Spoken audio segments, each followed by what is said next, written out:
ఆంధ్రప్రదేశ్కి ఎవరన్నా రావాలి అనుకుంటే ముందస్తుగా చంద్రబాబు గారు పాలన స్టార్ట్ చేసినప్పుడు ఆయన ముఖ్యమంత్రిగా ఉన్నప్పుడు ప్రతి ఒక్కరూ మేము వచ్చి ఆంధ్రప్రదేశ్కి వచ్చి పని చేయాలని ప్రతి ఐఏఎస్ అధికారి ప్రతి ఐపీఎస్ అధికారి తపన పడేవారని నాకు ఢిల్లీలో చాలామంది ఐఏఎస్ అధికారులు చెప్పారు.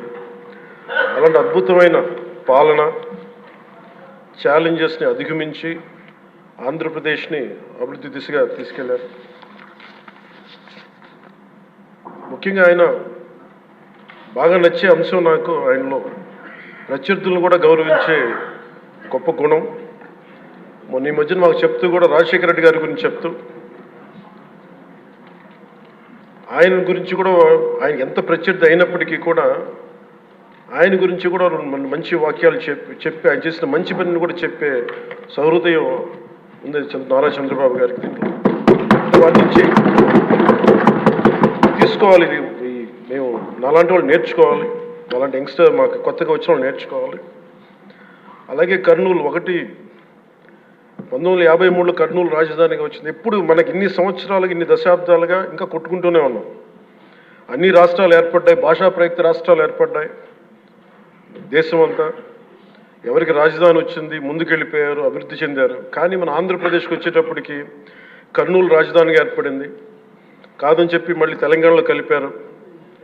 కొన్ని దశాబ్దాల తర్వాత మళ్ళీ విభజన జరిగింది. మళ్ళీ రాజధాని కోసం ఎత్తుక్కుంటూనే వచ్చాం. కింద మీద పడి 14 నుంచి 19 చాలా కష్టంతో ఒక రాజధానిని అత్యంత ఖర్చుతోటి నిర్మించే దశలో ఉండగా పరిస్థితులు అనుకూలించగా గత ప్రభుత్వం వచ్చింది. వాళ్ళు 3 రాజధానులు తీసుకొచ్చారు. ఎప్పుడు కూడా ఇన్ని సంవత్సరాలు ఇన్ని దశాబ్దాలుగా మనకు స్థిరమైన రాజధాని అనేది ఒకటి లేదు. అది బేసిక్గా అది కేంద్ర బిందు ఒక అభివృద్ధికి, ఒక రాష్ట్రానికి. ఈసారి మటుకు చంద్రబాబు గారి ఆధ్వర్యంలో, గౌరవ ముఖ్యమంత్రి చంద్రబాబు గారి ఆధ్వర్యంలో ఇంకెప్పటికీ భవిష్యత్తు తరాలు ఇంకెప్పుడు ఏది రాజధాని, ఒక రాజధాని 2 కాకుండా అమరావతి రాజధానిగా ఉండాలి, ముందుకు తీసుకెళ్ళాలి. దానికి మేమందరం సహకరిస్తామని ఈ సందర్భంగా మీకు తెలియజేసుకున్నాం అధ్యక్ష. అలాగే మనం వారసత్వంగా వచ్చింది మనం పొట్టి శ్రీరాములు గారి దగ్గర నుంచి, పింగళి వెంకయ్య గారి దగ్గర నుంచి మువ్వెన్నెల జెండా, భాషా ప్రయుక్త రాష్ట్రాలు వస్తే చెడు కూడా అట్లాగే మనం వచ్చింది అధ్యక్ష. మనకి గత ప్రభుత్వం మనకు అందించింది కీలకమైన పోలవరాన్ని పూర్తి చేయకపోవటం, సకాలంలో పోలీసులకు కానీ మిగతా ఉద్యోగులకు కానీ జీతభత్యాలు ఇవ్వలేకపోవటం, అన్ని డిపార్ట్మెంట్స్లో నిధులు మళ్లింపు, కనీస రోడ్లు కానీ బ్రిడ్జెస్ కానీ మౌలిక సదుపాయాలు లేకుండా చేయటం, రివర్స్ టెండరింగ్ అని కానీ వ్యవస్థలను నిర్వీర్యం చేయటం, సహజ వనరుల దోపిడీ, ఎర్రచందనం దోపిడీ, ఋషికొండ ఇలాంటి వైజాగ్లో ఎర్రమట్టి దిబ్బల్ని అడ్డగోలుగా నాశనం చేసేయటం, మద్యం ద్వారా కూర్చోబెట్టి అరాచకాలు చేయటం, పెట్టుబడులు వద్దామని ఎవరైనా వస్తుంటే వాళ్ళు భయపెట్టేసి రివర్స్ టెండరింగ్ అని చెప్పి వారిని పారిపోయేలా చేయటం పారిశ్రామికవేత్తలని.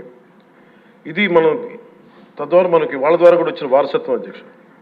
వీటన్నిటిని అధిగమించి ఎలా ముందుకెళ్ళాలి, ఏ స్థాయిలో వెళ్ళాలి అనేది నేను మొన్న ఎలక్షన్ ముందు కూడా మా సహచరులందరికీ కూడా చెప్పాను, ప్రతిసారి ప్రజలందరికీ కూడా తెలియజేశాను.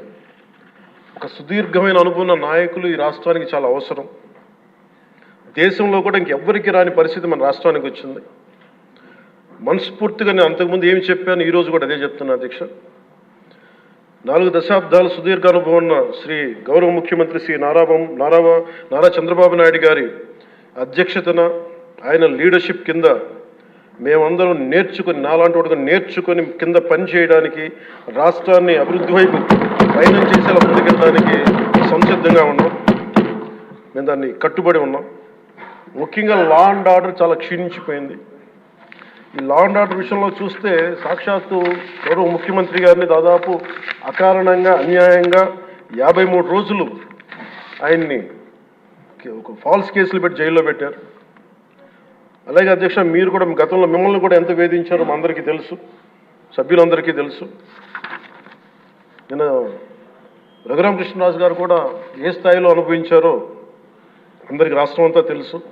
కానీ చాలా పెద్ద మనసుతోటి ఆయన నిన్న వస్తే మీరు చాలా మనసు విప్పి నవ్వుతూ మాట్లాడడం చాలా ఆనందం కలిగించింది. మీ నుంచి మేము నేర్చుకోవాలి. ఎంత అంటే దాడి చేసిన హాని చేసిన మీ పెద్ద మనసుకి సభాముఖం మీ అందరికీ మీకు ప్రత్యేకించి మీకు ధన్యవాదాలు చెప్తాను. మీ అందరి నుంచి మీ నుంచి స్ఫూర్తి తీసుకుంటాం. మీ నుంచి అంటే తిట్లు తిన్నా కానీ దెబ్బ తిన్నా కానీ ఎంత సౌహృదయతో ఉండాలనేది మీరు చూపించారు.